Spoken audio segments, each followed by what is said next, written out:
उत्तरी अमेरिका के भौतिक विभागों को विस्तार से वर्णन कर रहे थे। चौथा विभाग है मध्यवर्ती तथा तटवर्ती मैदान। अपलेशियन और रॉकी पर्वत के बीच तथा कैनेडियन शील्ड के दक्षिणी उत्तरी अमेरिका का विस्तृत मैदानी भाग मिलता है, जिसे मध्यवर्ती मैदान कहते हैं।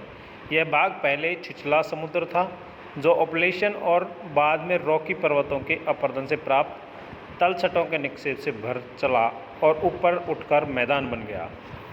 पूर्व से पश्चिम तक इसका विस्तार लगभग 2000 किलोमीटर है।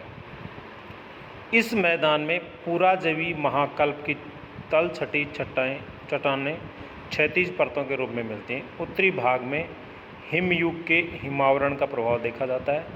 हिमनदीय निक्षेपों से तथा हिम के पिघलने पर हिम जलोढ़ मैदान के रूप में भी इसका कुछ भाग बनता है, जैसे महान झीलों के दक्षिण का भाग। इस मैदान की ऊंचाई दक्षिण की ओर क्रमशः घटती है।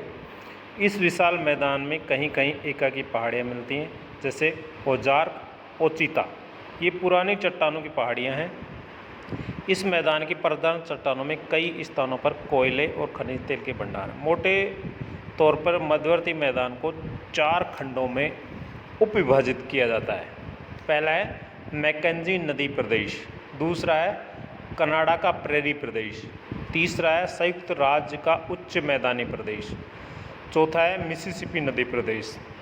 पहला मैकेंजी नदी प्रदेश सबसे उत्तर में है, जिससे होकर उत्तर वाहिनी मैकेंजी नदी आर्कटिक महासागर में गिरती है। इस पर हिमनदीय निक्षेपों का हल्का आवरण मिलता है। कैनेडियन शील्ड की ओर इसकी सीमा पर अनेक हिम निर्मित झीलों का निर्माण हुआ है। कनाडा का प्रेरी प्रदेश पश्चिम की ओर ऊंचा, जो अल्बर्टा पठार तथा मिसौरी पठार के नाम से भी पुकारा जाता है। यह प्रेरी प्रदेश यूएसए की उत्तरी सीमा से लगा हुआ है और गेहूं की खेती के लिए विश्व प्रसिद्ध है। इस मैदानी भाग में उपजाऊ मिट्टी मिलती है।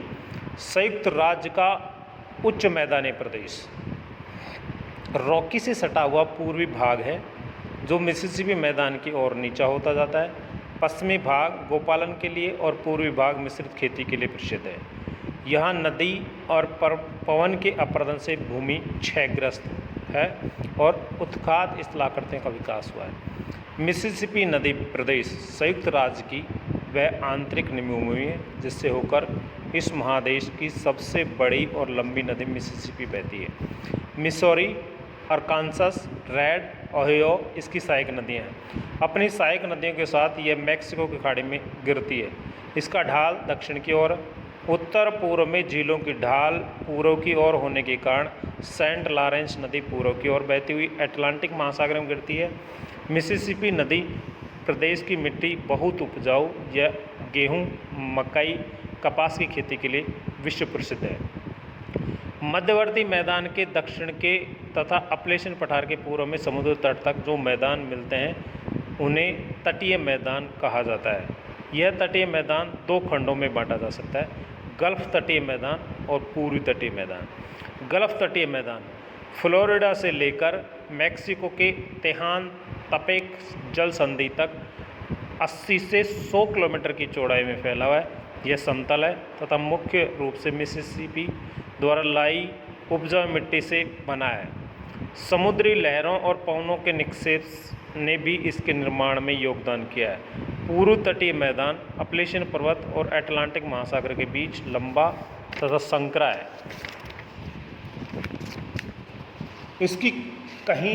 इसकी चौड़ाई 60 किलोमीटर, उत्तर की अपेक्षा दक्षिण में यह अधिक चौड़ा है। इस मैदान में अपलेशियन से निकलकर पूर्व की ओर बहने वाली नदियाँ जैसे हडसन, मोहावक, डेलावेयर, सस्केहान, पोटोमैक, जेम्स, ये नदियाँ पठार से मैदान में उतरते समय प्रपात बनाती हैं।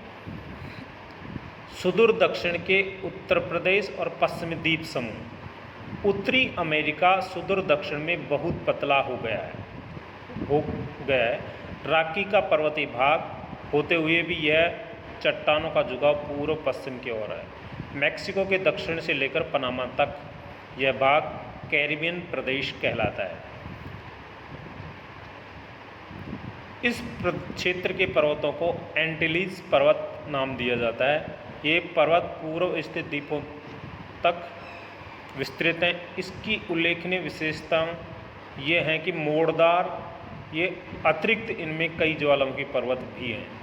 ये उत्तर से दक्षिण की ओर पेटियों में विस्तृत हैं।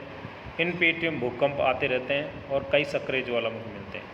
पर्वतों का सिलसिला पश्चिमी द्वीप समूह तक चला गया है। अधिकतर भाग समुद्र में अवतलित या डूबा हुआ है, केवल ऊंची चोटियां ही दृष्टिगोचर हैं। इन पर्वतों के मध्य ग्रेनाइट, रूपांतरित और पुरानी लावा निर्मित चट्टानें मिलती हैं। पश्चिम द्वीप समूह के अंतर्गत द्वीपों के ये समूह आते हैं।